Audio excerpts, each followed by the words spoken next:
بلکہ میں نے جب ابھی شاید 2-3 سال ہوئے ہیں، جب میں گیا تھا ایران، اور وہاں کے اچھے مشاہدات میں سے تہران کے ایک یہ بھی تھا کہ انہوں نے خالص خواتین کی یونیورسٹی قائم کی، اس کا نام رکھا جامعۃ الزہراء، حضرت فاطمہ رضی اللہ تعالی عنہا کے نام پر انہوں نے یونیورسٹی قائم کی۔ تو جب ایک ملاقات میں ان کا وہ ڈاپ کا سٹاف وغیرہ جمع تھا یونیورسٹی کا، میں نے کہا کاش آپ نے اس کا نام جامعۃ الخدیجۃ الکبریٰ رکھا ہوتا، چونکہ میں نے کہا دیکھیے یہ سنیوں اور شیعوں کے مابین مدرسۃ العائشہ للبنات، یعنی جو بھی کوئی رکھے گا یہاں پہ مدرسہ بنائے گا سنیوں میں سے، خاص طور پر اہل حدیث یعنی عرف عام میں وہابی کہتے ہیں، وہ حضرت عائشہ کے نام پر مدرسہ بنائیں گے، بچیوں کے لیے مدرسہ حضرت عائشہ کے، جس میں ایک عجیب نقشہ سامنے آتا ہے کہ یہ مہدی جب ظاہر ہوں گے تو کس طور سے ظاہر ہوں گے، ان کے ظہور کی کیفیت کیا ہوگی، کیف یظہر۔ یہ روایت ہے حضرت ام سلمہ سے رضی اللہ تعالی عنہا، حضور کی زوجہ محترمہ ہیں، فرماتی ہیں ام سلمہ عن النبی صلی اللہ علیہ وسلم قال یکون اختلاف عند موت خلیفۃ، موت خلیفۃ، حضور نے فرمایا ایک خلیفہ کی موت پر اختلاف واقع ہو جائے گا، خانہ جنگی ہو جائے گی، فیخرج رجل من اہل المدینہ ہاربا الی مکہ، پھر مدینے کے لوگوں میں سے ایک شخص نکلے گا، بھاگے گا اور جا کر پناہ لے گا اور چھپ جائے گا مکے میں، فیاتیہ ناس من اہل مکہ، پھر اس کے پاس آئیں گے اہل مکہ، مکہ کے لوگ، فیخرجونہ، اور اسے نکالیں گے، جہاں وہ چھپے ہوئے ہوں گے وہاں سے نکالیں گے، وہو کارہ، اور وہ بالکل اس کو پسند نہیں کر رہے ہوں گے، نہ وہ خواہش مند ہوں گے کہ ان کو ہاتھ پر بیعت کی جائے، نہ وہ یہ چاہیں گے کہ وہ میدان میں آئیں اور ان کو جو ہے اپنا لیڈر مانا جائے، وہو کارہ، فیبایعونہ بین الرکن والمقام، لیکن لوگ جو ہے پھر اصرار کے ساتھ ان کے ہاتھ پر بیعت کریں گے رکن اور مقام کے درمیان۔ رکن وہ کونا ہے خانہ کعبہ کا جس میں حجر اسود لگا ہوا ہے، اور مقام ابراہیم جو ہے، ان دونوں کے مابین جو یہ علاقہ ہے یہاں پر وہ بیعت ہوگی۔ وَيُبْعَثُ إِلَيْهِ بَعْثٌ مِنَ الشَّامِ، ان کے خلاف ایک لشکر بھیجا جائے گا شام سے۔ نہیں کہا جا سکتا کہ باسی حکومت اس وقت کی جو ہے اس کی طرف سے کوئی مسئلہ اس طرح کا اٹھ کھڑا ہو، اس لیے کہ ابھی تو بہرحال باسی حکومت وہاں ہے۔ فَيُخْسَفُ بِهِمْ بِالْبَيْضَاءِ بَيْنَ مَكَّةَ وَالْمَدِينَةِ، لیکن اللہ تعالیٰ اس لشکر کو مکے اور مدینے کے درمیان وادی بیضاء میں دھسا دے گا زمین کے اندر پورے کے پورے لشکر کو۔ فَإِذَا رَأَى النَّاسُ ذَلِكَ، جب لوگ یہ دیکھیں گے اتنی بڑی نشانی ظاہر ہو گئی، أَتَاهُ أَبْدَالُ الشَّامِ وَعَصَائِبٌ مِنَ الْعِرَاقِ فَيُبَايِعُونَهُ، اب شام سے سارے کے سارے جو اولیاء اللہ ہیں وہ بھی آئیں گے، اور عراق سے جوق در جوق لوگ آئیں گے اور ان سے بیعت کریں گے۔ وَيَعْمَلُ فِي النَّاسِ بِسُنَّةِ نَبِيِّهِمْ، پھر وہ عمل کریں گے لوگوں کے مابین، حکومت کریں گے اپنے نبی کی سنت کے مطابق۔ وَيُلْقِي الْإِسْلَامُ بِجَرَانِهِ، اور اسلام اپنی گردن زمین پر ٹکا دے گا۔ وَالْأَرْضِ فی الارض، زمین میں، فیلبس 7 سنین، پھر وہ 7 برس تک حکمران رہیں گے۔ ثم یتوفا، پھر ان کا انتقال ہوگا۔ ویصلی علیہ المسلمون، اور مسلمان ان پر نماز پڑھیں گے۔ یہ جو میں نے آپ کے سامنے نقشہ کھینچا ہے، اس سے اب میں ایک نتیجہ نکالتا ہوں، اسے بھی میرا گمان کہیے، اختلاف بھی کر سکتے ہیں آپ، اگر اس کو وزنی سمجھے تو قبول بھی کر سکتے ہیں۔ وہ یہ ہے کہ میرے نزدیک ان کے ظہور کا وقت قریب ہے، اور اس کی تھوڑی سی بات میں مجھے معلوم ہوا کہ جین ڈکسن غالباً نام ہے امریکن اس کا، جس نے یہ پیشن کوئی خبر دی تھی کہ 1962 میں عالم عرب میں ایک بچہ پیدا ہوا ہے کہ جو وہاں کا نقشہ بدل کر رکھ دے گا۔ یہ جین ڈکسن کی غالباً پیشن گوئی ہے۔ بہرحال مجھے اس کی پیشن گوئی سے کوئی دلچسپی نہیں ہے، میں تو جو احوال دیکھ رہا ہوں، یعنی اسرائیل کا قائم ہو جانا، اور اس کے بعد اب یروشلم کا مسلمانوں کے ہاتھوں سے نکل جانا، اور اب گویا کہ وہ الملحمۃ العظمیٰ جو ہے تلی کھڑی ہے، کسی بھی وقت جو ہے یہ جو ہے وہ لاوا پھٹ سکتا ہے، آتش فشاں پھٹ سکتا ہے۔ تو یہ تمام حالات ایسے ہیں کہ جن کی وجہ سے میں سمجھتا ہوں کہ ایک تو جو قرآن مجید کے اشارات میں نے آپ کو بتائے، 14 صدیاں 14 دن میں چاند کا پورا ہونا، والقمر اذا اتسق، 14 دن میں 14ویں کا چاند، اسی طرح اب یہ 14 صدیوں کے بعد یہ صدی جو 15ویں صدی ہے، یہ در حقیقت ظہور امام مہدی کی صدی ہے، اور یہ ہے آغاز وحی سے قبل کا واقعہ، کیونکہ حضور کی زندگی میں یہ جو دن آئے تھے 25 برس کی عمر سے لے کے 40 برس کی عمر تک، 25 برس کی عمر تک کی آپ کی زندگی بڑی مشقت کی زندگی رہی، بڑی محنت کی زندگی رہی، افلاس کی زندگی رہی، تنگ دستی کی زندگی رہی۔ عین بچپن میں آپ بھیڑیں بکریاں چراتے رہے، اعلیٰ قرامید، چند ٹکوں کے، یہ حضور کے اپنے الفاظ، میں چند ٹکوں کے معاوضے میں اب بھیڑیں بکریاں چراتا ہوں۔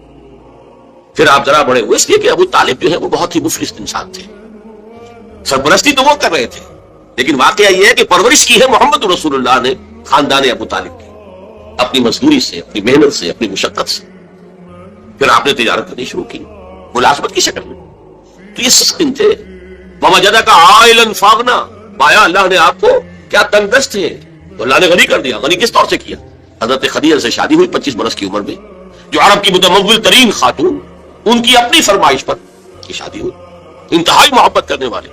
تو واقعہ میں آپ کو سنا رہا تھا کہ اس زمانے میں یہ 25 برس سے لے کر اور 40 برس کی عمر شریف کے مابین کبھی یہ واقعہ پیش آیا ہے کہ حضور ایک دفعہ کہیں نکل گئے مکے سے باہر. مختلف وادیاں ہیں، پہاڑ ہیں، پہاڑوں کے مابین وادیاں. ایک وادی میں آپ نے دیکھا وہ قبیلہ آ کر پڑاؤ ڈالے ہوئے ہیں، انتہائی مفلوق الحال، روح کی وجہ سے جسم سوکھ کر کانٹے ہوئے ہیں، تن پر کپڑے نہیں ہیں.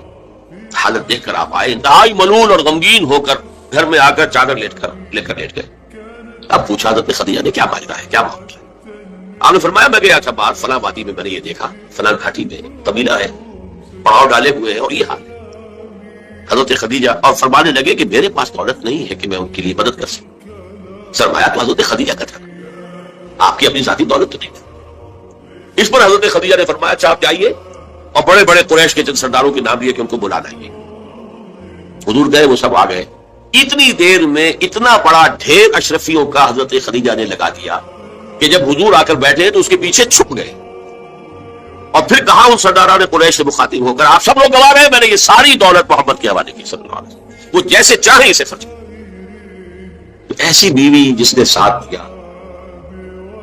میں اگر اس موضوع پر چونکہ میرے کچھ خاص احساسات ہیں اس میں وہ بیان کروں گا تو پھر بہت وقت نکل جائے گا کہ حضرت خدیجہ رضی اللہ تعالیٰ عنہ کا کیا مقام تھا جسے ہم بے شک نہیں جانتے. ہمارے ہاں تو جیسے ہے گرفتار ابو بکر و علی ہوشیار باش، یا ابو بکر کی فضیلت رضی اللہ تعالیٰ عنہ اہل سنت کے نزدیک یا اہل تشیع کے نزدیک حضرت علی کی فضیلت اسی میں ہے، گرفتار ہے، اسی میں جھگڑا ہے. اسی طرح عائشہ اور فاطمہ کا جھگڑا ہے. ایک گروہ ہے کہ جو حضرت عائشہ رضی اللہ تعالیٰ عنہ کو بہت بلند کرتا ہے، اونچا رکھتا ہے. دوسرا گروہ ہے جو حضرت فاطمہ رضی اللہ تعالیٰ عنہ. لیکن یہ کہ حضرت خدیجہ الکبریٰ کا ذکر نہیں ملتا، بہت کم ملتا. شیعہ ہوں گے تو حضرت فاطمہ زہرا کے نام پر، لیکن حضرت فاطمہ کی والدہ حضرت خدیجہ صدیقۃ الکبریٰ ہے، ان کے نام کے ساتھ کبریٰ اس لیے جمع ہوا ہے. صدیق اکبر، الصدیق الاکبر ہے حضرت ابو بکر رضی اللہ تعالیٰ عنہ. الصدیقۃ الکبریٰ جیسے حضرت مریم کے بارے میں آتا ہے قرآن میں کان امہ صدیقہ، اس امت کی الصدیقۃ الکبریٰ حضرت خدیجہ رضی اللہ تعالیٰ عنہ.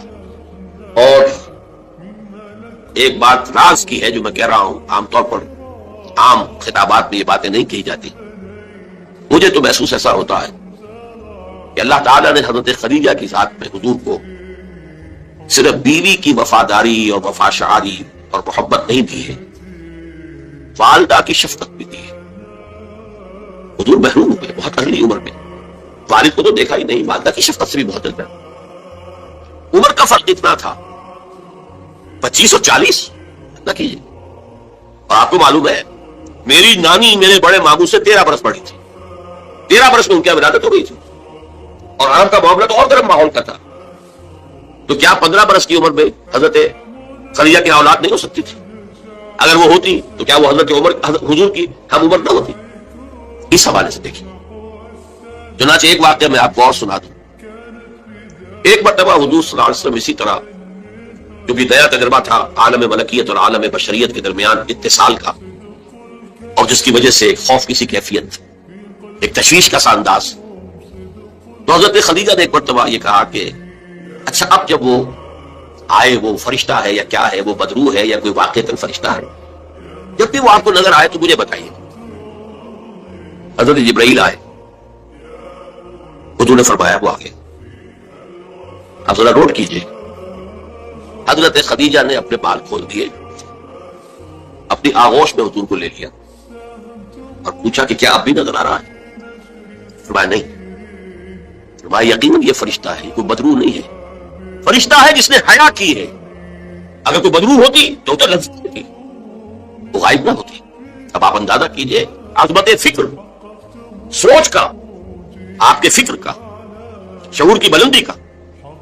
بہرحال سن 10 نبوی کا تذکرہ کر رہا تھا. حضرت خدیجہ کا انتقال، ابو طالب کا انتقال، جو ایک پروٹیکشن، ٹرائبل زندگی میں پروٹیکشن، جیسے کہ آج ہی میں پڑھ رہا تھا کہ جو بھی پہلا ایک معاہدہ اوس اور خزرج کے درمیان جو مسلمانوں نے یثرب کا اور پھر مہاجرین کو ساتھ شامل کر کے حضور نے کروایا تھا، اس میں یہ شک بھی تھی کہ اگر کوئی ایک مسلمان بھی کسی کو پناہ دے دے گا تو وہ سب کی طرف سے شمار ہو۔ یہی معاملہ قبائل میں ہوتا تھا، قبیلے کا ایک فرد اگر کسی کو شخص کو پناہ دے دیتا ہے تو وہ پورے قبیلے کی طرف سے۔ اس حوالے سے خاندان بنو ہاشم کی سرداری تھی ابو طالب کے پاس، اور وہ پروٹیکشن دے رہے تھے محمد عربی صلی اللہ علیہ وسلم، اگرچہ ایمان نہیں لائے لیکن وہ ایک طبی محبت تھی، اور اس طبی محبت کی بنیاد پر انہوں نے خاندان بنو ہاشم کا سایہ کیا ہوا تھا حضور پر صلی اللہ علیہ وسلم۔ اب ظاہر بات ہے کہ اگر بقیہ دوسرے قبیلے جو تھے اس کے سردار وہ اگر کوئی اقدام کرتے حضور کے خلاف تو یہ گویا کہ بنو ہاشم کے خلاف اعلان جنگ ہو جاتا اور ان فائٹنگ شروع ہو جاتی، خانہ جنگی سول وار مکے میں شروع ہو جاتی۔ یہ وجہ ہے کہ 10 برس تک اس اقدام کی ضرورت انہیں نہیں تھی، سفارتیں لاتے رہے، ابو طالب کے پاس سفارتیں آئیں، کبھی لالچ پیش کیا، آپ ان سے کہیے اگر انہیں دولت چاہیے تو ضرور سیم و زر کے ہم انبار لگا دیں کہ انہیں کوئی سیادت چاہیے تو ہم انہیں اپنا بادشاہ ماننے کو تیار ہے، اگرچہ ہمارا تو مزاج نہیں ہے کسی بادشاہ کو ماننے کا، ان کو مان لیں گے، اور اگر کہیں شادی کرنا چاہیں تو اشارہ کرتے ہیں قریش کے جس بڑے سے بڑے گھرانے میں کہیں گے آپ ان کی شادی کر دیں۔ یہ بھی تھی آفر کہ حضور نے فرمایا تھا کہ چچا جان چاہے یہ میرے داہنے ہاتھ پر سورج اور بائیں پر چاند رکھتے تب بھی میں اپنے اس دعوت سے باز نہیں آ سکتا۔ ان کا مطالبہ یہ تھا کہ یہ دعوت ختم کر دیں، ہمارے معبودوں کو برا نہ کریں، جس کے ضمن میں پھر آخری جبکہ ابو طالب بستر مرگ پر تھے اس وقت جو آخری سفارت آئی اور انہوں نے آخری چیلنج کیا کہ ابو طالب اب بھی اگر تم باز نہیں آتے تو پھر ٹھیک ہے، ہمارا الٹیمیٹم ہے، آؤ میدان میں مقابلہ کرو یا روک لو اپنے بھتیجے کو۔ اس پر جب ابو طالب نے بلایا اور حضور سے کہا ہے کہ بھتیجے مجھ پر اتنا بوجھ نہ ڈالو جو میں برداشت نہ کر سکوں، ظاہر بات ہے اکیلا خاندان بنی ہاشم، پورے قبیلہ قریش کا مقابلہ، پھر خود جو ہے نہایت ضعیف بوڑھے اور بستر ملک پر ہے تقریباً، بھتیجے مجھ پر اتنا بوجھ نہ ڈالو جسے میں برداشت نہ کر سکوں۔ اس پر حضور کی آنکھوں میں آنسو آئے کہ ایک ہی مرئی سہارا دنیا میں ویزیبل اسباب عالم کے اعتبار سے ایک پروٹیکشن، ایک سہارا، ایک مدد کی شکل تھی، آج وہ بھی جا رہی ہے ختم۔ کہا آپ نے ایک ہی چچا جان اب تو یا تو یہ بات پوری ہو کر رہے گی اور یا میں اپنے آپ کو اسی میں ہلاک کر دوں گا، میرے لیے کوئی ریٹریٹ کا کوئی امکان نہیں ہے، کوئی واپسی کا کوئی امکان نہیں ہے، پسپائی کا کوئی۔